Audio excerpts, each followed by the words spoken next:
Pagdating sa bahay, mag-relax. Ito pala yung Skybus Premier. So ito yung top of the line. Siyempre pag makikita nyo, meron siya mga massaging function dito.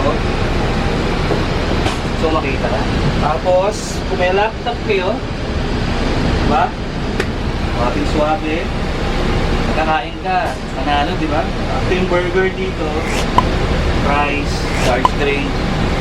So yun, ito yung pinakamagandang upuan na nakita ko sa buong buhay ko. Sa mga bus na nag-apply ng route na Manila, Naga o Legazpi.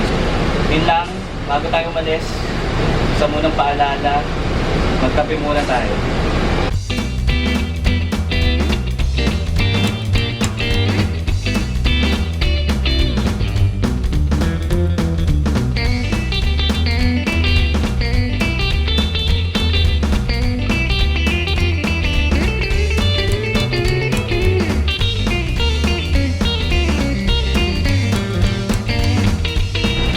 Nag-iisa lang ito sa buong Pilipinas mga